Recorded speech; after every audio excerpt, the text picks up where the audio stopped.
2011 या 12 था और ये जो स्टेडियम है, इसी स्टेडियम में एक मुशायरा था और मैं पहली बार भिवंडी तशरीफ लाया था।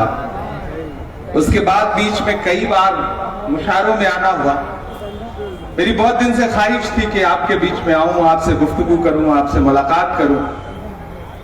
आज इतनी बड़ी तादाद में आपको सामने देख करके अच्छा लग रहा है। यहां पे मौजूद महाराष्ट्र प्रदेश कांग्रेस कमेटी के यशस्वी अध्यक्ष नाना पटोले जी, पूर्व मंत्री आरिफ नसीम खान जी, हमारे अल्पसंख्यक विभाग के प्रदेश चेयरमैन और एमएलसी वजाहत मिर्जा साहब, हमारे प्रभारी अहमद खान जी, मैं मुबारकबाद दूंगा जिला अध्यक्ष रशीद ताहिर मोमिन साहब को,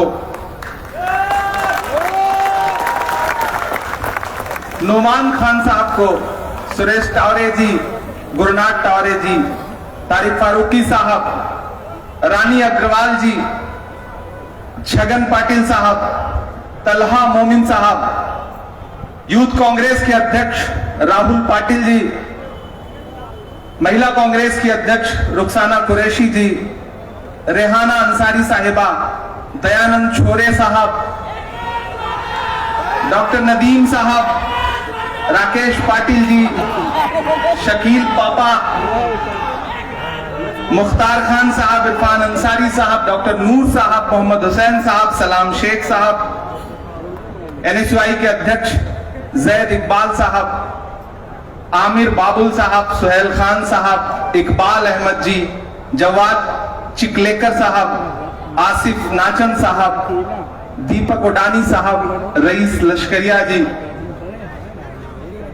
जिंदा रहना है तो हर सांस हुकूमत से न मांग, वाह वाह, जिंदा रहना है तो हर सांस हुकूमत से न मांग, असल मुंसिफ है खुदा रहम अदालत से न मांग, असल मुंसिफ है खुदा रहम अदालत से न मांग, जिंदगी भीख अगर है तो न मिलना बेहतर, और अगर हक है तो फिर इतनी शराफत से न मांग। भिवंडी वालों, हम यहां खड़े हैं भारत जोड़ो बुनकर सम्मेलन में। आपने पार्लियामेंट में बोली गई मेरी वो बातें सुनी जिसे जुड़ा है, फिनिश कर दो ना। बोलने के लिए मैं बहुत दिन से मुंतजिर था कि कभी देश की पार्लियामेंट में पहुंचूंगा तो उस समाज का दर्द जरूर देश दुनिया के सामने रखूंगा जिसे बुनकर समाज कहा जाता है। बताओ ना यार। और जब मुझे आपकी दुआओं से मौका मिला और मैं खुशनसीब हूं कि मुझे नुमाइंदगी करने का मौका मिला, तो खुदा ने मुझे महाराष्ट्र की नुमाइंदगी करने का मौका दिया। मैं शुक्रिया अदा करूंगा आदरणीय राहुल गांधी जी का, सोनिया गांधी जी का, प्रियंका गांधी जी का, मल्लिकार्जुन खड़गे साहब का, और महाराष्ट्र के उन 44 विधायकों का जिन्होंने मुझे महाराष्ट्र की नुमाइंदगी करने का मौका दिया। जब मैं पार्लियामेंट पहुंचा तो मुझे मेरी उंगलियों पे कुछ मुद्दे थे जिन पर मुझे बात रखनी थी। उसमें एक बहुत अहम मुद्दा था कि मुझे नजीब की मां के आंसुओं का दर्द यूनिवर्सिटी से जोड़ करके पार्लियामेंट में बोलना था। मुझे अलीगढ़ यूनिवर्सिटी में पुलिस की जारी की गई लाठियों के खिलाफ बोलना था। जामिया यूनिवर्सिटी में लाइब्रेरी में छोड़ी गई आंसू गैस के खिलाफ बोलना था। और उसके बाद मुझे लगा कि मुझे सबसे जरूरी बात है जिसके लिए बोलना है वो है बुनकरों का मुद्दा। मैंने रशीद ताहिर साहब से बात की और मैंने उनसे कहा कि मुझे भिवंडी का जो बुनकर उद्योग है उसके बारे में कुछ बताइए, मुझे सुनना है। उन्होंने मुझे ब्रीफ किया, मैंने कुछ और साथियों से बात की और फिर मैंने फैसला किया कि मैंने पार्लियामेंट में आवाज उठा दी। महज आवाज उठाने भर से काम नहीं होगा, मुझे पूरे हिंदुस्तान के हर उस शहर में जाना है जहां बुनकर भाई रहते हैं, कोई उनकी बात सुनने के लिए तैयार नहीं है। तो बतौर माइनॉरिटी डिपार्टमेंट के अध्यक्ष के मैंने फैसला किया कि मैं पूरे हिंदुस्तान में जाऊंगा और वो तमाम शहर जहां बुनकर रहते हैं वहां पर भारत जोड़ो बुनकर सम्मेलन करूंगा। हमने शुरुआत की बोकारो से। यहां झारखंड प्रदेश कांग्रेस कमेटी अल्पसंख्यक विभाग के अध्यक्ष मंजूर अंसारी साहब बैठे हैं, बुनकरों के बड़े नेता और झारखंड में मुसलसल काम कर रहे अनवार अंसारी साहब बैठे हैं। मैंने इनसे कहा कि मुझे एक बुनकर सम्मेलन करना है, तो इन्होंने कहा आइए हम बोकारो में करते हैं, रांची में करते हैं। हमने वहां से शुरुआत की, फिर हमने मालेगांव के साथियों से बात की। हमने कहा कि मुझे मालेगांव में आना है और बुनकर भाइयों से बात करनी है। देखो ना, आज भिवंडी में आपके बीच में खड़ा हूं। लाइव चालू करने से पहले देख लो। मैं आपसे ये कहना चाहता हूं कि भिवंडी वालों, आपकी दुश्वारियां कई हैं। मैंने जब फिनिश करना पड़ेगा, मेन रोड छोड़ करके भिवंडी की तरफ रुख किया तो सड़कें माशाअल्लाह ऐसी हैं कि आप सफर कर रहे हो या आखिरी सफर कर रहे हो पता ही नहीं चलता। इतनी अच्छी सड़कें बनी हुई हैं यहाँ पर। और मैंने सुना है कि यहाँ की नुमाइंदगी करने वाले मिनिस्टर भी हुआ करते हैं, लेकिन सड़कों की हालत इतनी खराब कि शायद जानबूझ करके छोड़ दिया गया है कि नहीं, पता ही नहीं चल पाता कि गड्ढे में सड़कें हैं या सड़कों में गड्ढा है। ये हालत है। आपकी दुश्वारियां कई हैं। बिजली के बिल के बारे में टोरेन कंपनी ने जिस तरह से आप लोगों को सताया हुआ है, उसके बारे में अभी नाना पटोले साहब ने विस्तार से बात की। और उन्होंने जो वायदे किए हैं वो कांग्रेस पार्टी का वादा है, नरेंद्र मोदी जी के जुमलों की तरह वादा नहीं है हमारा। हम जो वादा करते हैं वो पूरा करते हैं, हम जो नारे देते हैं उसे पूरा करते हैं। आप याद करिए कि पिछले साल 7 सितंबर को कन्याकुमारी के समंदर के साहिल पर खड़ा हुआ एक शख्स जिसका नाम राहुल गांधी है, उसने एक नारा दिया और यह कहा कि हम भारत जोड़ने निकल रहे हैं और हमारा नारा है नफरत छोड़ो भारत जोड़ो। वो जब उस नारे के साथ आगे बढ़े, उस लम्हे का नाना पटोले साहब गवाह हैं उस लम्हे के, ये वहां मौजूद थे कि जब हम समंदर के किनारे खड़े थे तो हम खुद नहीं समझ पा रहे थे कि ये 4000 किलोमीटर का पैदल सफर तय कैसे होगा। लेकिन भिवंडी वालों, जब वो काफिला चला जो मोहब्बतों का काफिला था, तो फिर तमिलनाडु से केरल, केरल से आंध्र प्रदेश, आंध्र प्रदेश से कर्नाटक, कर्नाटक से तेलंगाना, तेलंगाना से महाराष्ट्र होता हुआ ये काफिला कश्मीर तक जब पहुंचा है, तो वो भारतीय जनता पार्टी जो रोज राहुल गांधी के बारे में सुबह शाम व्हाट्सएप पर कचरा परोसती रहती है, लोगों के जहनों में राहुल गांधी के खिलाफ नफरत परोसती रहती है, उस भारतीय जनता पार्टी के पास मुद्दे नहीं बचे थे राहुल जी पर बात करने के लिए। वो बात किस पर कर रहे थे? भारतीय जनता पार्टी के ऑफिशियल ट्विटर हैंडल पर क्या पोस्ट किया गया? राहुल गांधी की टी शर्ट पोस्ट की गई और उसका रेट पता कर रहे थे भाजपा वाले। यात्रा और आगे बढ़ी तो फिर क्या कि राहुल गांधी के दाढ़ी के बाल तो सद्दाम हुसैन से मिलते हैं, उनकी दाढ़ी में कितने बाल हैं, दाढ़ी के बाल गिर रहे थे। लेकिन वो शख्स चला तो अकेला था। लिबास क्या था? एक सफेद कलर की टी शर्ट और एक ट्राउजर और एक जूता। लेकिन आप यकीन करें भिवंडी वालों कि उस शख्स की सादगी में, उस शख्स की जिद में इतनी ताकत, इतनी कुव्वत थी कि जैसे जैसे वो काफिला आगे बढ़ रहा था वैसे वैसे लग रहा था कि हां, मुल्क में नफरतें कम हो रही हैं। मैं गवा रहा हूं उस यात्रा का, और हमने इस सम्मेलन का नाम भारत जोड़ो इसीलिए रखा क्योंकि मैं उन लम्हों का गवा रहा हूं। मुझे याद है कि जब यात्रा कर्नाटक में थी, मांड्या एक जगह है, बेल्लारी और मांड्या के बीच में थी यात्रा, तो मैं एक ऐसा वाकया सुनाता हूं कि एक 80-82 साल की बुजुर्ग अम्मा उस यात्रा के जिधर से गुजर रही थी उस सड़क पर खड़ी थी। लाखों का हुजूम था राहुल गांधी के साथ। उन्होंने अपने हाथ में खीरा ले रखा था। खीरा ककड़ी जो आप खाते हैं, हम आप खाते हैं, बॉक्स में से उनके हाथ में 2-3 खीरा था। तो वहां के जो लोकल पत्रकार थे, जो वहां की जबान में, उनसे उन्होंने सवाल पूछा कि अम्मा आप इस यात्रा में क्या करने आई हैं? तो उन्होंने कहा कि बेटा मैं राहुल गांधी को देखने आई हूं और उसके लिए खीरा लेकर के आई हूं। मैं चश्मदीद हूं उन लम्हों का, इसलिए ये बात आपको बता रहा हूं। तो लोगों ने पूछा कि खीरा लाने का क्या मतलब है? तो उस अम्मा ने कहा कि बेटा इसकी दादी ने, यानी कि इंदिरा गांधी ने जब भूमि सुधार कानून लागू किया था तो मुझे एक टुकड़ा जमीन मिली थी, ये खीरा उसी जमीन का है, मैं उसको देने के लिए लाई।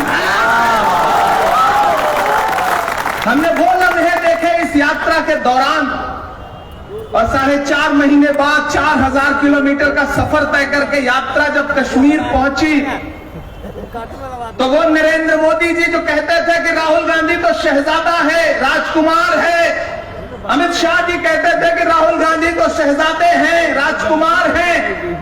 मैं आज यहां खड़ा होकर के उनसे कहना चाहता हूं कि प्रधानमंत्री जी, गृहमंत्री जी, आप जिसे शहजादा कहते थे, आप जिसे राजकुमार कहते थे, उसने एक टी-शर्ट में हिंदुस्तान की सड़कों की धूल फांकी हिंदुस्तान के लोगों का दर्द समझने के लिए। और आप क्या करते रहे? आप 10 लाख का सूट पहन करके अपने उद्योगपति दोस्तों को गले लगाते रहे। आज इस देश में जो काम प्रधानमंत्री को करना चाहिए वो राहुल गांधी कर रहे हैं। मणिपुर में पिछले 4 महीने से सैकड़ों लोग मारे गए हैं, घर जलाए जा रहे हैं, लेकिन बोल कौन रहा है? वहां उनके आंसू पोंछने के लिए कौन गया? राहुल गांधी। प्रधानमंत्री जी नहीं गए। ट्रक ड्राइवरों के साथ राहुल गांधी खड़े हैं, यूपीएससी की तैयारी करने वाले छात्रों के साथ राहुल गांधी खड़े हैं, फर्नीचर बनाने वाले लकड़ी के कारोबारियों के साथ राहुल गांधी खड़े हैं, किसानों के साथ धान रोपते हुए राहुल गांधी खड़े हैं। यह है राहुल गांधी के भारत जोड़ने का मिशन, और उस मिशन के साथ मैं यहां पर आपसे खड़ा हूं। हम नारे, झूठे नारे नहीं देते, हम जुमले नहीं देते। भाजपा ने नारा क्या दिया? बहुत हुई महंगाई की मार, अब की बार मोदी सरकार। याद है ये नारा? याद है। और हालत क्या हो गई कि जो 400 रुपए का गैस सिलेंडर था वो 1200 का कर दिया, जो पेट्रोल डीजल 58 रुपए का था वो 100 रुपए का कर दिया, आटा, चावल, दूध, दही, पनीर, छाछ, लस्सी, यहां तक कि पेंसिल तक पर जीएसटी लगा दी। भारतीय जनता पार्टी की सरकारें वो सरकारें हैं कि जो अपनी आइडियोलॉजी की फिल्मों पर टैक्स माफ करती हैं और कफन पर जीएसटी लगाती हैं। यह है भारतीय जनता पार्टी की असलियत। और कल उन्होंने क्या किया? अपने ट्विटर हैंडल पर, ऑफिशियल ट्विटर हैंडल पर राहुल गांधी का एक पोस्टर लोड किया और उसमें 10 सर लगाए और यह लिखा कि राहुल गांधी तो रावण हैं। मैं भारतीय जनता पार्टी के लोगों से कहना चाहता हूं कि नहीं, राहुल गांधी के 10 सर नहीं है, राहुल गांधी के तो सिर्फ एक सर है जिसमें मोहब्बत भरी हुई है, जिसमें जोड़ने की ताकत भरी हुई है। ये जो पोस्टर आपने जारी किया है, दरअसल ये आपकी सोच है। आप एक सर से महंगाई बढ़ा रहे हैं, एक सर से उद्योगपतियों के कर्जे माफ कर रहे हैं, एक सर से गरीबों को लूट रहे हैं। इतने सारे जो सर हैं दरअसल वो आपके हैं, राहुल गांधी के नहीं हैं। भिवंडी वालों, मैं यहां आपके सामने खड़ा होकर के ये कहना चाहता हूं कि ये जो बुनकरों का मुद्दा है ये बहुत जरूरी मुद्दा है। इस सरकार ने पिछले 7, 8, 9 साल में बड़ी साजिश करके आपके हाथ में जो छोटे छोटे कारोबार थे उनको प्लान करके बर्बाद किया। चाहे बुनकर उद्योग हो, चाहे सहारनपुर का लकड़ी का काम हो, चाहे मुरादाबाद का पीतल का काम हो, या फिर रामपुर का ताले का कारोबार हो, या अलीगढ़ का ताले का और रामपुर का चाकू का कारोबार हो। इन तमाम कारोबार जो आपके हाथ में थे, जिनकी वजहों से आप अपने हाथ के हुनर से 4 पैसा कमाते थे, किसी के सामने हाथ नहीं फैलाना पड़ता था आपको, उन तमाम उद्योगों को प्लान करके, साजिश करके बर्बाद किया इस हुकूमत ने। लेकिन हम आपसे वादा करते हैं कि अब ज्यादा दिन नहीं बचे हैं इस सरकार के। 2024 में निजाम बदलने जा रहा है, हुकूमत बदलने जा रही है, और हुकूमत बदलेगी तो नाना पटोले साहब ने आपसे वादा किया है, मैं भी आपसे वादा कर रहा हूं कि आपके लिए अपनी सरकार से भी लड़ना पड़ेगा, तो लड़ करके भिवंडी के लोगों के लिए वो तमाम चीजें मुहैया करवाई जाएंगी जो इस उद्योग को सहारा देंगी। मुल्क एक मुश्किल दौर से गुजर रहा है। मैं दिल्ली से आया हूं और आपने देखा होगा पत्रकारों के घरों पे छापे पड़ रहे हैं, उन्हें जेल भेजा जा रहा है, देश चुप है। पिछले दिनों जब इंडिया अलायंस ने 14 एंकरों को बॉयकॉट किया तो बहुत लोगों ने हो हल्ला मचाया कि कांग्रेस पार्टी तो अभिव्यक्ति की आजादी नहीं मानती है। मुझसे एक मीडिया के इंटरव्यू में लोगों ने पूछा कि आप क्या बोलेंगे इमरान साहब, आप तो शायर हैं, आप तो अभिव्यक्ति की आजादी की बात करते हैं, फ्रीडम ऑफ स्पीच की बात करते हैं, एंकरों को बॉयकॉट किया गया है, आप क्या बोलेंगे। मैंने एक बड़ी पते की बात कही। मैंने उनसे कहा मेरे भाई, अगर पत्रकारों को सरकार बैन करे तो यह पत्रकारों के लिए गर्व की बात होनी चाहिए थी, लेकिन अगर एंकरों को विपक्ष बैन कर रहा है तो फिर ये आपके लिए सोचने का मकाम है कि आप कौन सा एजेंडा चला रहे हैं। मैंने उनसे कहा कि आपको एक काम और करना पड़ेगा कि एंकर और पत्रकार के बीच का फर्क भी समझना पड़ेगा। ये टीवी चैनलों पर अपने स्टूडियो में बैठ करके मुर्गा लड़ाने वाले लोग दरअसल ये पत्रकार नहीं है। बिल्कुल आपने देखा होगा ना, जो टीवी के डिबेट होते हैं, शो होते हैं, बिल्कुल ऐसा लगता है कि अवध के नवाब बैठे हैं और कई मुर्गे रखे गए हैं और वो आपस में मुर्गा लड़ा रहे हैं। ऐसे में इंडिया अलायंस फॉर्म होने के बाद जो माहौल पूरे देश में बना है, उसने ये तय कर दिया है कि निजाम बदलने जा रहा है। ये सरकार जाने वाली है। यहां पर हमारे अल्पसंख्यक विभाग के राष्ट्रीय कार्यकारिणी के साथी भी बैठे हैं, निजामुद्दीन राइन साहब बैठे हैं, जीनल गाला जी बैठी हैं, आकेश छाजर जी बैठे हैं, अब्दुल रिजवी जी बैठे हैं, नासिर साहब बैठे हैं, लीगल सेल के तौसीफ अंसारी साहब बैठे हैं। मैं इन सब की मौजूदगी में भिवंडी वालों आपसे एक बात कह रहा हूं कि एक मुश्किल दौर है, इसमें कोई दो राय नहीं। अपने चेहरे से जो जाहिर है छुपाएं कैसे। कभी वसीम साहब ने कहा था कि अपने चेहरे से जो जाहिर है छुपाएं कैसे, तेरी मर्जी के मुताबिक नजर आए कैसे। घर सजाने का तस्वुर तो बहुत बात का है, पहले ये तय हो कि इस घर को बचाएं कैसे। आज घर को बचाने की बात आ गई है। एक तरफ हुकूमत का एक बुलडोजर है जो निहत्थे लोगों के घरों को कुचल रहा है, मजलूमों के घरों को कुचल रहा है, और एक तरफ हाकिम बैठा है जो हंस रहा है। उसको गरीब जनता से कोई मतलब नहीं है, कोई लेना देना नहीं है। उसके चंद उद्योगपति दोस्त हैं और वो चाहता है कि बस दोस्तों का कारोबार चलता रहे, जनता भाड़ में जाए, कोई लेना देना नहीं है। इस देश को सिर्फ और सिर्फ कांग्रेस आगे लेकर के जा सकती है, और वो विजन, वो सोच राहुल गांधी में दिखाई पड़ती है। मुझे अच्छा लगा कि जब मैं भिवंडी से कल्याण नाके से मुड़ा तो सैकड़ों साथियों ने, नौजवान साथियों ने रिसीव किया। भिवंडी बहुत जिंदा दिल लोगों का शहर है और मैं जानता हूं कि इसमें हमारे मुल्क के बहुत सारे लोग हैं, हमारे गांव के बहुत सारे लोग हैं।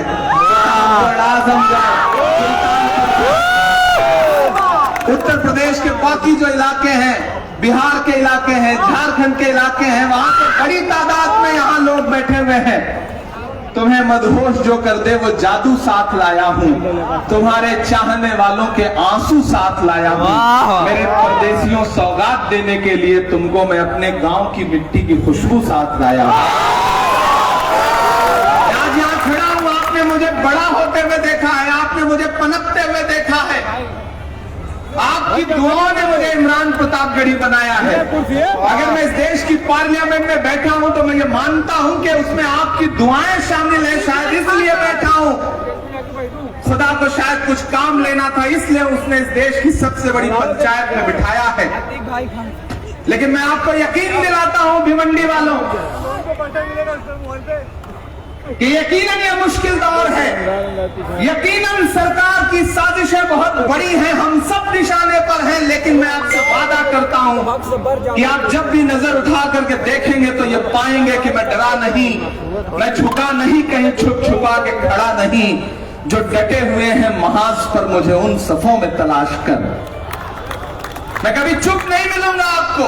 यहां बड़ी तादाद में माएं बहनें बैठी हैं, मैं इनकी मौजूदगी को सलाम करता हूं और मैं आपसे भी गुजारिश कर रहा हूं कि इस सरकार की महंगाई की जो सबसे ज्यादा मार है वो आप झेलती हैं। आप सुबह जब रसोई में सब्जी बनाने के लिए कढ़ाई में सरसों का तेल डालती हैं तो उसके साथ आपके आंसू भी गिरते हैं, क्योंकि जो 70 रुपए का तेल था वो 200 रुपए पार हो गया। रसोई गैस जो 400 की थी वो 1200 की। अच्छा, उसके बाद फिर क्या किया भाई? उसके बाद 1200 रुपए करने के बाद फिर एक दिन ऐलान किया कि नहीं, हम 200 रुपए सब्सिडी दे रहे हैं। नरेंद्र मोदी जी ने ऐलान किया कि हम 200 रुपए सब्सिडी दे रहे हैं। मतलब पहले 400 से बढ़ा करके 1200 करो, यानी कि 800 रुपए लूटो फिर 200 रुपए वापस कर दो। ये नया फलसफा है इस हुकूमत का। जब उन्होंने उस दिन ये ऐलान किया तो मुझे पुरानी एक बात याद आई कि एक बार चंबल में डाकुओं ने मुशायरा करवाया। बड़ा शानदार मुशायरा हुआ। मुशायरा जब खत्म हुआ तो सारे शायरों को जितना पेमेंट कहा था उससे भी बढ़ा बढ़ा करके 2,000 दिया। सब खुश हो गए, सारे शायर बहुत खुश।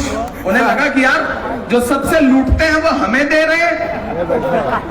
पेमेंट दे करके फिर बाइज्जत ले जाकर के चंबल की सरहद के बाहर छोड़ दिया और कहा शुक्रिया, आपने बहुत अच्छी शायरी सुनाई, अब आप अपने घर जाइए। सारे शायर बहुत खुश होकर के निकल रहे थे। जब 1-8 किलोमीटर आगे बढ़ गए तो फिर डाकू पलट के आए और जितना दिया था और पहले से जो बेचारों के पास था दोनों मिला करके लूट लिया। तो शायरों ने कहा भैया जब लूटना ही था तो आपने मुझे दिया क्यों? तो डाकुओं ने कहा देखिए भाई, वो हमारी मेहमान नवाजी थी, ये हमारा काम है, इसे तो करना ही पड़ेगा। यही हालत इस सरकार की है कि ये पहले 800 बढ़ाएंगे फिर आपसे कहेंगे कि ये 200 रुपए रख लीजिए। पहले ये आपसे लूटेंगे फिर कहेंगे 200 रुपए रख लीजिए। और झूठ तो माशाल्लाह ऐसा बोलते हैं, प्रधानमंत्री जी तो कमाल करते हैं। मतलब ऐसा झूठ बोलते हैं कि उनके झूठ बोलने का असर भाजपा के एक एक नेता पे हो गया है। महाराष्ट्र के एक विधायक जी, मंत्री जी गए किसी गांव में और उन्होंने कहा गांव वालों से कि बताओ तुम्हारी क्या समस्या है, मैं तुम्हारी समस्याएं दूर कर दूंगा। तो गांव वालों ने कहा मंत्री जी हमारी 2 समस्या है।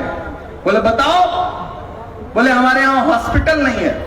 मंत्री जी ने तुरंत फोन निकाला और पता नहीं किसको अपनी भाषा में क्या कुछ कहा और उसके बाद फोन रख के कहा चलो तुम्हारी पहली समस्या दूर हो गई, दूसरी समस्या बताओ। इधर टावर ही नहीं है। तो गांव वालों ने कहा कि मंत्री जी यहाँ पे कोई मोबाइल का नेटवर्क नहीं है, अगर हो सके तो वो लगवा।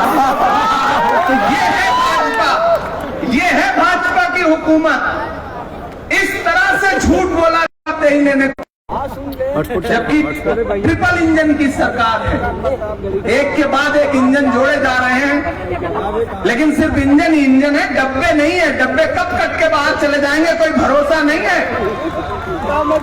और मुझे पूरा यकीन है कि 2024 में जब दिल्ली में सत्ता परिवर्तन होगा तो महाराष्ट्र में भी कांग्रेस पार्टी पूरे ताकत के साथ आएगी और आपके लिए वो करेगी जो आप तसव्वुर करते हैं, जो आप सोचते हैं। मैं आपके बीच में खड़ा हूं, बहुत सारी गुफ्तगू करना चाहता हूं, बहुत सारा भाषण देना चाहता हूं, लेकिन आपने भाषण बहुत सारा सुन भी लिया है तो थोड़ी थोड़ी शायरी भी सुनाऊंगा। नहीं आप कहेंगे सिर्फ भाषण।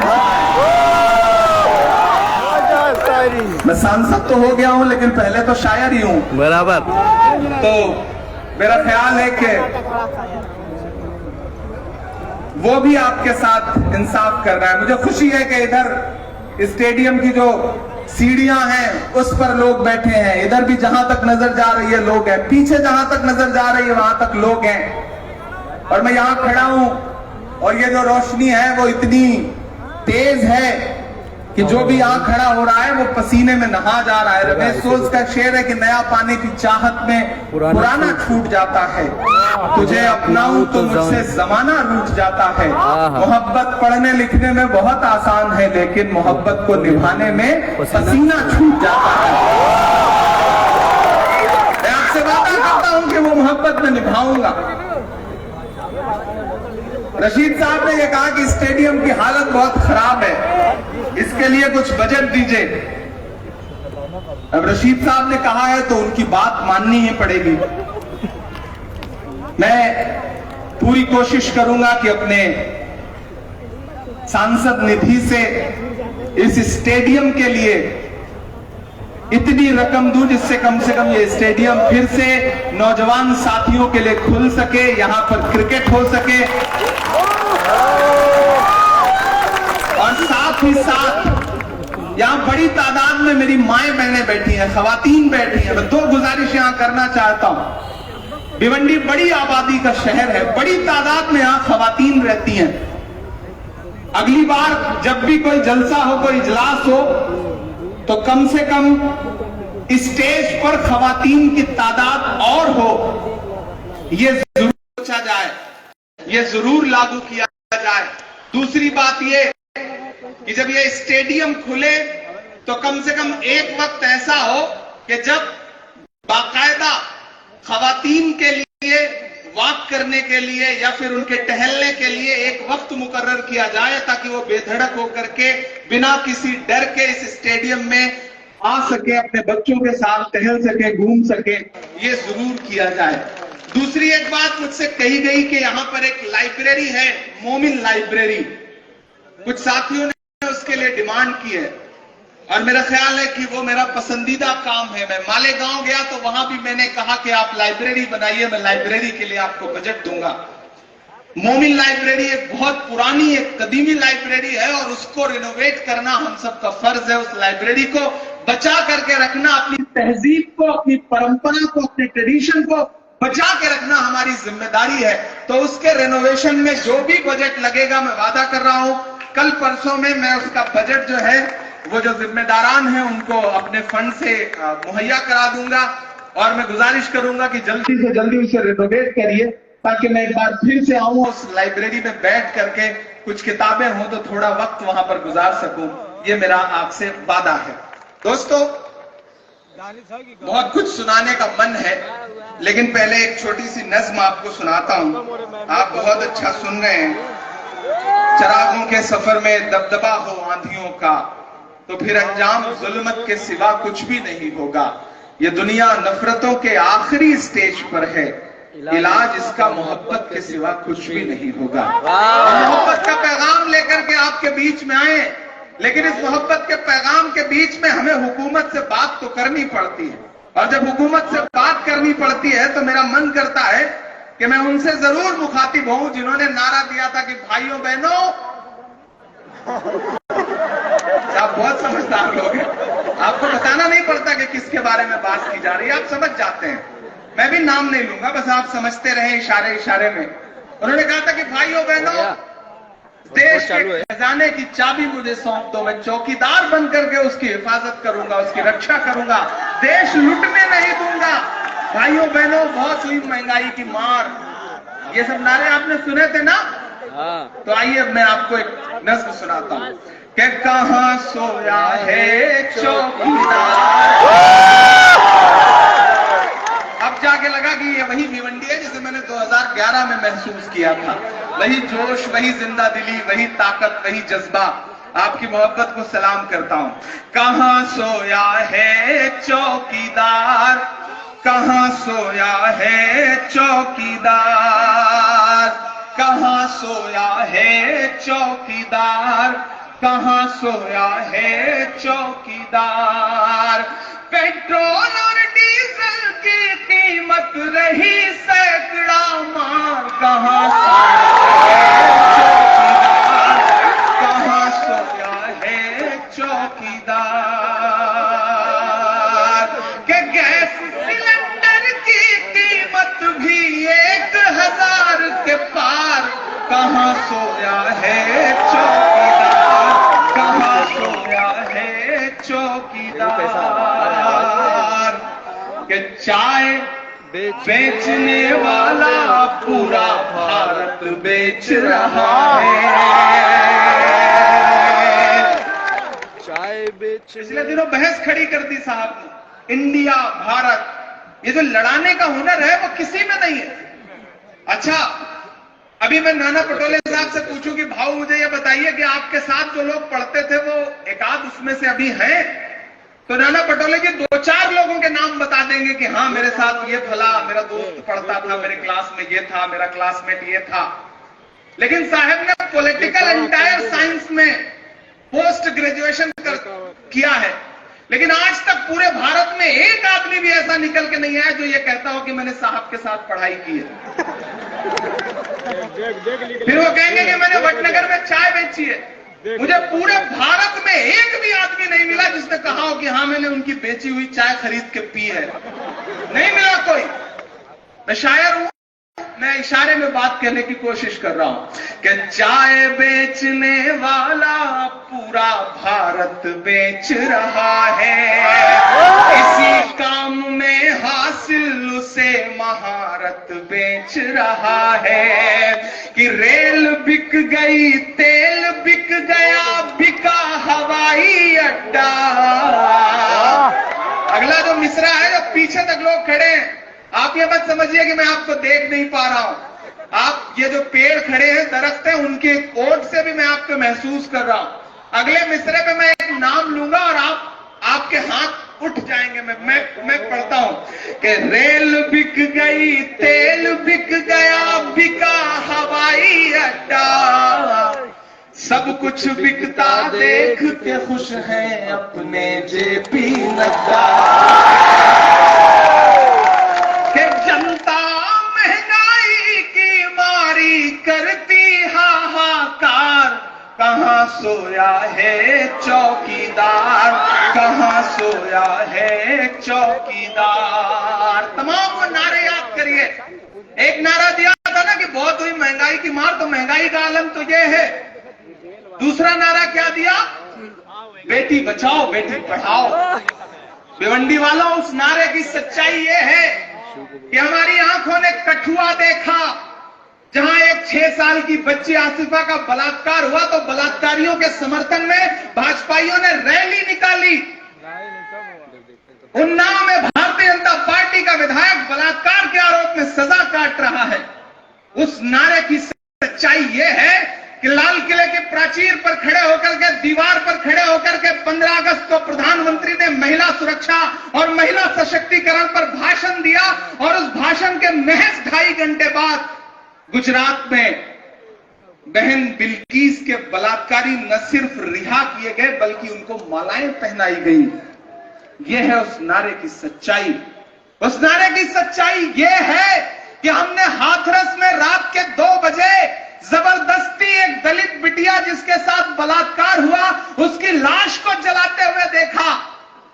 उस नारे की सच्चाई यह है कि ओलंपिक पदक लाने वाली हमारी पहलवान बेटियां जब जंतर मंतर पर इंसाफ के लिए बैठी, तो वहां से 200 मीटर दूर बैठे हुए प्रधानमंत्री जी ने एक भी दिन उनकी चीखें नहीं सुनी, उन्हें सड़कों पर घसीटा गया।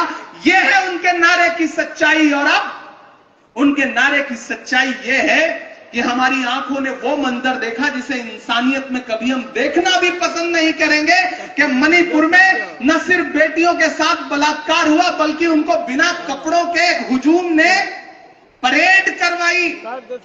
यह है उनके नारों की सच्चाई। भिवंडी वालों, उनके नारे कुछ और होते हैं, बातें कुछ और होती हैं। उन्होंने नारा दिया सबका साथ सबका विकास, लेकिन उसकी सच्चाई यह है कि देश की राज्यसभा में 3 मुसलमान भारतीय जनता पार्टी के सांसद हुआ करते थे, एमजे अकबर, मुख्तार अब्बास नकवी, सैयद जफर इस्लाम। जैसे ये नारा दिया, उसके बाद तीनों कहां भेज दिए गए, कहां फेंक दिए गए, आप पता भी नहीं लगा सकते हैं। यह है उनके नारे की सच्चाई। यह है उनके नारे की सच्चाई कि प्रधानमंत्री जी भाषणों में सबका साथ सबका विकास की बात करते हैं, उधर तबरेज अंसारी, मिनहाज अंसारी, पहलू खान से लेकर के, जुनैद से लेकर के, रकबर से लेकर के, मोहम्मद उमर से लेकर के, अखलाक से लेकर के, न जाने कितने लोग सड़कों पर चलते हुए भीड़ के जरिए मार दिए जाते हैं, और ये हुकूमत चुप रहती है। ये है उनके नारों की सच्चाई। ऐसे में एक शख्स जिसका नाम राहुल गांधी है, उसने कहा कि नहीं, मैं इस नफरत के खिलाफ खड़ा होऊंगा, डरूंगा नहीं। उसने नारा दिया कि डरो मत, और मैं महाराष्ट्र की सरजमीन को सलाम करूंगा कि कन्याकुमारी से शुरू हुई यात्रा गई तो कश्मीर तक, लेकिन महाराष्ट्र ने जो इस्तकबाल किया, जो स्वागत किया, जो मोहब्बत उस यात्रा को दी है, चाहे वो नांदेड़ की रैली हो या शेगांव की रैली हो, वैसा मंजर पूरे हिंदुस्तान में हमने और कहीं नहीं देखा। मैं महाराष्ट्र कांग्रेस के एक साथियों को इस बात के लिए मुबारकबाद दूंगा कि उस यात्रा का आपने इस तरह से स्वागत किया। मैंने तो उस समय एक डिबेट में बैठा, एक कॉन्क्लेव में, तो एक पत्रकार साहिबा ने मुझसे कहा कि इमरान साहब आप इस यात्रा के साथ खड़े हैं, आप क्या सोचते हैं? मैंने कहा ये किसने कहा आपसे आंधी के साथ हूं? मैं गोडसे के दौर में गांधी के साथ हूं। मैं खड़ा हूं राहुल गांधी के साथ कंधे से कंधा मिला करके, मैं चल रहा हूं उनके साथ कंधे से कंधा मिला करके, और आपकी दुआएं मुझे ताकत दे रही हैं। और आपकी ये दुआएं रही तो मैं अलल ऐलान ये कहता रहूंगा कि जो हर जालिम से टकराएगी वो आंधी बनाऊंगा। नए अंग्रेज आए हैं, नया गांधी बनाऊंगा। तो नया गांधी आपके सामने है, जो इस दौर का गांधी है, जो बिना डरे भारत को जोड़ रहा है और लगातार नफरत के बाजार में मोहब्बत की दुकानें खोल रहा है। वो दुकान पहले हिमाचल प्रदेश में खुली, फिर कर्नाटका में शोरूम खुला, और अब मैं यहां खड़ा होकर के कह रहा हूं कि आने वाले दिनों में तेलंगाना, मध्य प्रदेश, छत्तीसगढ़, राजस्थान जैसे बड़े राज्यों के चुनाव हैं। आप देखना कि इन चारों राज्यों में कांग्रेस पार्टी प्रचंड बहुमत के साथ सरकार बनाने जा रही है। बड़े बड़े शोरूम इन राज्यों में भी खुलने जा रहे हैं। इसीलिए घबराए हुए नरेंद्र मोदी जी शिगुफा दे रहे हैं कि 1 नेशन 1 इलेक्शन, क्योंकि वो जानते हैं कि जब इन 4 राज्यों के नतीजे आएंगे तो जो देश में माहौल बनेगा, उसके बाद तो पूरे देश में लोकसभा के लिए राहुल गांधी के नाम की आंधी चलेगी। और महाराष्ट्र वालों, आपके यहाँ के जो इंटरनल सर्वे आए हैं वो तो कमाल हैं। 48 सीट में क्लीन स्वीप करने जा रही है यहां पर महाविकास अघाड़ी। कांग्रेस आगे बढ़ करके उसको लीड कर रही है। मैं लगातार राहुल जी के साथ उनके इस मिशन में खड़ा हूं। जब कर्नाटक में मोहब्बत का शोरूम खुला तो मैंने एक नज्म कही थी, मैं वो आपको सुनाता हूं। टी शर्ट वाला जी दिया। हाँ सुनाता हूँ। आप जब नीचे से इरशाद कहते हैं तो अच्छा लगता है। वही इतना सुनने के लिए मैं एक लम्हे के लिए रुक गया था कि हर भारतवासी की चाहत जीत गई कर्नाटक में, नफरत हारी और मोहब्बत जीत गई कर्नाटक में। हर भारतवासी की चाहत जीत गई कर्नाटक में। पहला बंद पढ़ता हूं कि नफरत छोड़ो भारत जोड़ो वाला नारा जीत गया। अगला जो मिसरा है वो अगर लगे कि हाँ बहुत सलीके से बात कही गई है तो कोई भी हाथ खामोश नहीं रहेगा। आपकी तालियों का शोर अपने बड़े से महल में बैठे हुए इस मुल्क के हाकिम तक जाएगा, मैं जानता हूं। मैं यहां से वहां तक पुकारता हूं आपको कि नफरत छोड़ो भारत जोड़ो वाला नारा जीत गया। नफरत छोड़ो भारत जोड़ो वाला नारा जीत गया। लाखों वाले सूट से एक टी शर्ट हमारा जीत गया। कि नफरत छोड़ो भारत जोड़ो वाला नारा जीत गया। लाखों वाले सूट से एक टी शर्ट हमारा जीत गया।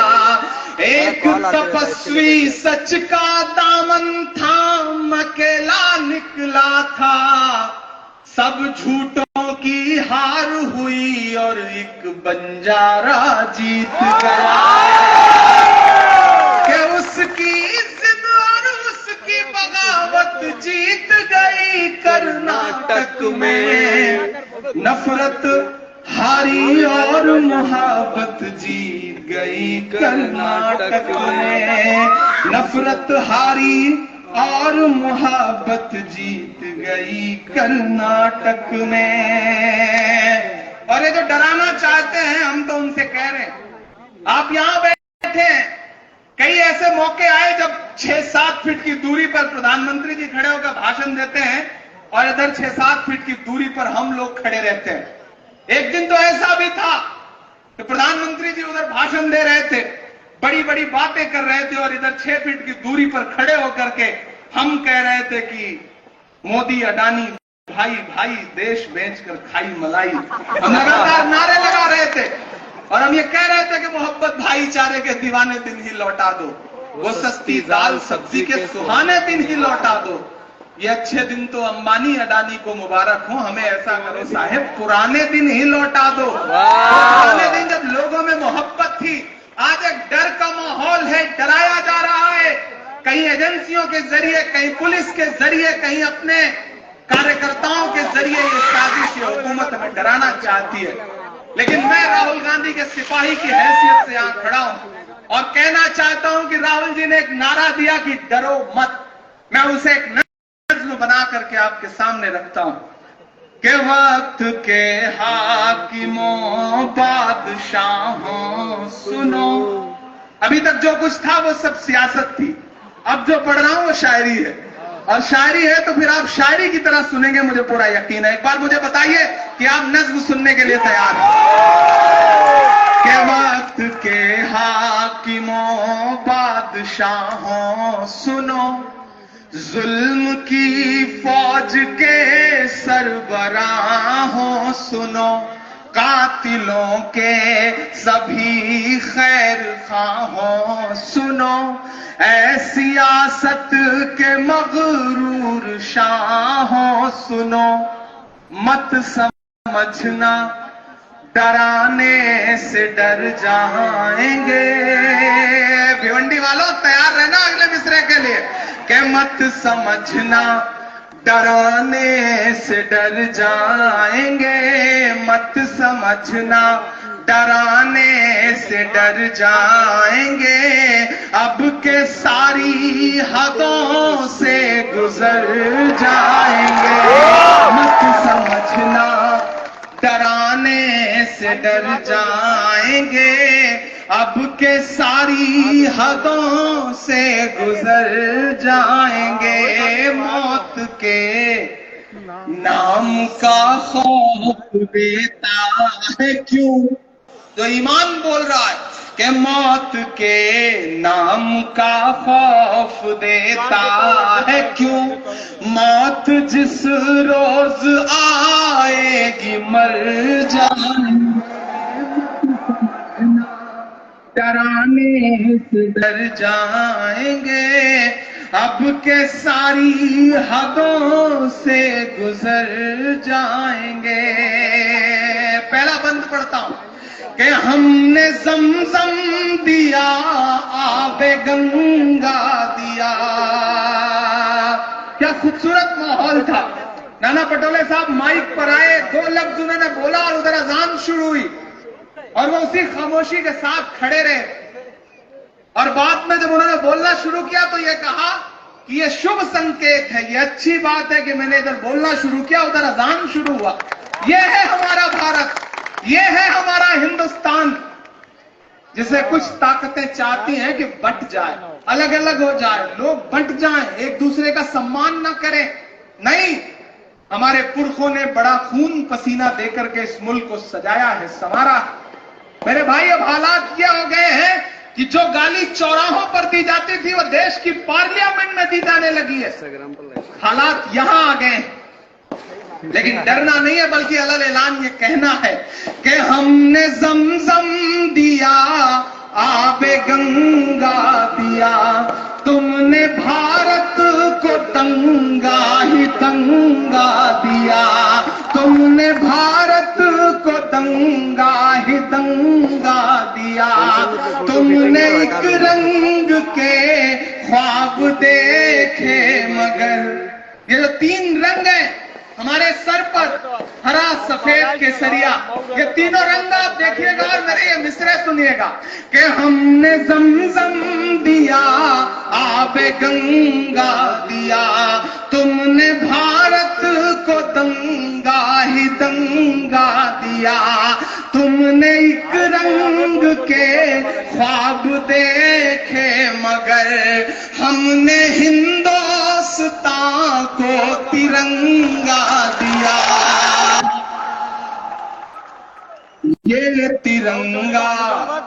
ये तिरंगा बदन पर लपेटे हुए, ये तिरंगा बदन पर लपेटे हुए एक दिन इस जमीन में उतर जाएंगे, समझना डराने से डर जाएंगे, अब के सारी हदों से गुजर जाएंगे। अगले जो 7, 8, 9, 10 मिनट बचे हैं, मैं आखिर में एक नज्म आपको सुना करके आपसे विदा लूंगा। एक नज्म जो इन दिनों में मेरे दिल के बहुत करीब है, मैं वो आपको सुनाता हूं। उस नज्म का उन्वान है लाल किला। इस बीच पूरे मुल्क में एक माहौल बनाया गया है, कभी ये नाम बदल दो, कभी वो नाम बदल दो, कभी कुछ कर दो, काम कुछ मत करो, बस या तो अपने नाम का ठप्पा लगाओ या नाम बदल दो। मैंने एक नज्म कही, मैं अगले 7, 8 मिनट में आपसे विदा लूंगा उस नज्म को सुना करके। मैं एक बार फिर से आपकी मोहब्बत को सलाम करूंगा भिवंडी वालों। आपने जो शानदार इस्तकबाल किया, जो दुआएं दी, जो मोहब्बतें दी, उसके लिए एक बार फिर से आप सारे लोगों को बहुत सलाम। और बुनकर भाइयों, मैं आपको यकीन दिलाता हूं कि ये जो लड़ाई है बुनकरों की, वो बहुत बड़ी है, और ये लड़ाई हम सिर्फ आज भिवंडी में भाषण देकर के नहीं छोड़ेंगे, इस लड़ाई को लेकर के पूरे मुल्क में जाएंगे। और आपने 2024 में हमारी सरकार बनाई तो हम आपसे वादा करते हैं कि जो कैपिटल सब्सिडी 30% दी जा रही थी, उसे फिर से रिस्टोर की जाएगी, उसे बहाल किया जाएगा। और बिजली की जो समस्या है, वो सबसे बड़ी समस्या है यहाँ के लोगों के लिए, उस समस्या को भी दूर किया जाएगा। मैं आखिर में नज्म सुना के आपसे विदा लेता हूं। मैं लाल किला हूं। जब मैं दिल्ली में कभी गाड़ी लेकर के निकलता हूं और उस इमारत के इर्द गिर्द घूमता हूं, तो मुझे ऐसा लगता है वो दीवारें मुझसे कुछ कह रही हैं। उन दीवारों का दर्द सुनता हूं और उसे एक नज्म में ढालने की कोशिश करता हूं। जो लोग जहां भी खड़े हैं, एक बार मुझे ताली बजा करके इस नज्म के लिए माहौल दें। मैं अगले 6-7 मिनट में आपको ये नज्म सुना के सफर तमाम करता हूं। मैं लाल किला हूं, मैं लाल किला हूं, हिंदुस्तान में तुझे तोहफे में मिला हूं। मैं लाल किला, लाल किला, लाल किला हूं, मैं लाल किला हूं। थोड़ा सा और जिंदगी के साथ आपको इसे सुनना पड़ेगा। मैं फिर से इसका मुखड़ा पढ़ता हूं। मैं लाल किला हूं, हिंदुस्तान में तुझे तोहफे में मिला हूं। मैं लाल किला, लाल किला, लाल किला हूं, मैं लाल किला हूं। अब पहला बंद सुनना। इमरान का तेवर बोले तो मुझे बताना, मुझको जालिम का तरफदार नहीं लिख सकते, कम से कम वो मुझे लाचार नहीं लिख सकते। जहां हथेली पे लिए बोल रहा हूं जो सच, उसको इस देश के अखबार नहीं लिख सकते। मैं हिम्मत करता हूं, सुन के बताना उसे। मेरे बनाने वालों से नफरत भी है उनको, और मेरी दीवारों से मोहब्बत भी है उनको। मेरे बनाने वालों से नफरत भी है उनको, और मेरी दीवारों से मोहब्बत भी है उनको। सदियों की गवाही है मेरी लाल दीवारें, भारत की सिपाही है मेरी लाल दीवारें। सदियों की गवाही है मेरी लाल दीवारें, भारत की सिपाही है मेरी लाल दीवारें। देखा गया एक ख्वाब हूं मैं शाहजहां का, तामीर कामयाब हूं मैं शाहजहां का। तारीख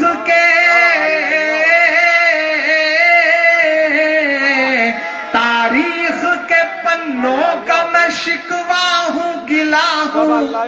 मैं लाल किला, लाल किला, लाल किला, मैं लाल किला हूं। ये बंद सुनिएगा।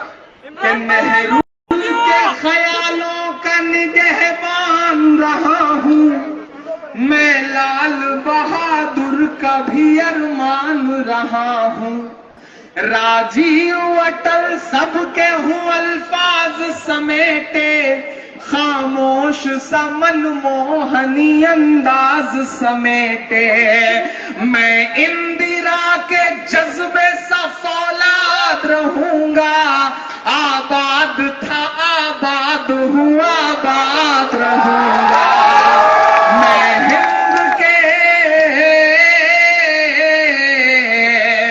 मैं हिंद के हर शख्स की चाहत का सिला हूँ। मैं लाल किला लाल किला हूँ। और आखिरी बंद पे आपकी दुआएं कि बेशर्म सियासत की मैं तहरीर नहीं हूँ, सुन ले ए हुकूमत तेरी जागीर नहीं हूँ।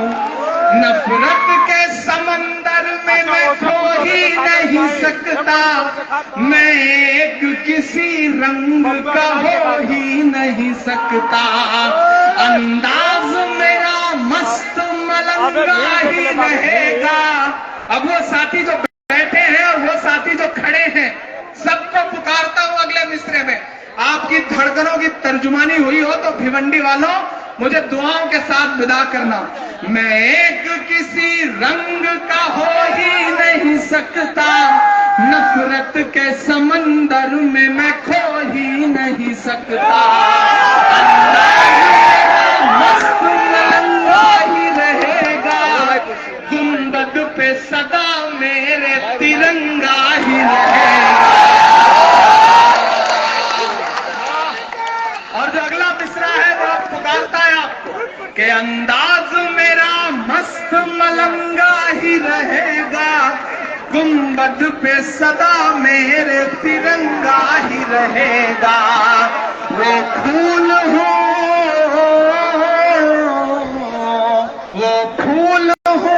जो खार की छाती पे खिला हूँ, मैं लाल किला हूँ, मैं लाल किला हूँ।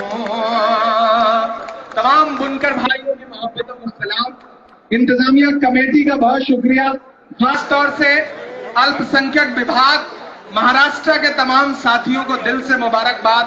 वजात मिर्जा साहब और अहमद खान साहब, शमीम साहब, इन सारे साथियों ने जो प्रोग्राम को सजाया है मैं उन्हें मुबारकबाद दूंगा। और तमाम बुनकर भाइयों की तरफ से हुकूमत से कहना चाहता हूं कि हम आपके हैं, अपने हैं, इस देश के हैं। हमारे इस उद्योग के लिए सरकार सोचे, हमें सहारा दे। एक बार फिर से आप सबका शुक्रिया। कहां आंसुओं की सौगात होगी, नए लोग होंगे, नई बात होगी। मैं हर हाल में मुस्कुराता रहूंगा, तुम्हारी मोहब्बत अगर साथ होगी।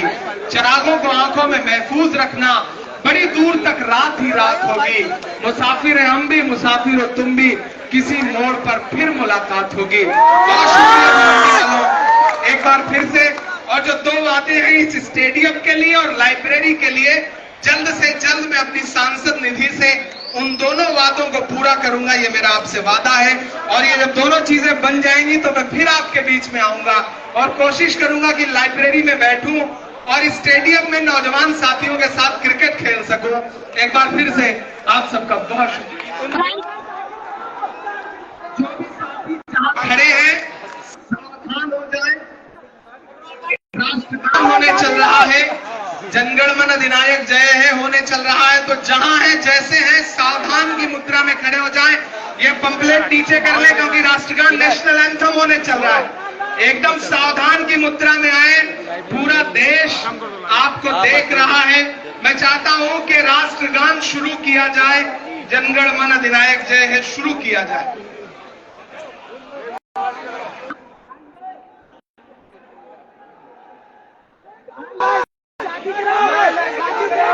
जनगण मन अधिनायक जय हे भारत भाग्य विधाता, पंजाब सिंध गुजरात मराठा द्राविड़ उत्कल बंगा, विंध्य हिमाचल यमुना गंगा, उच्छल जलधि तरंगा।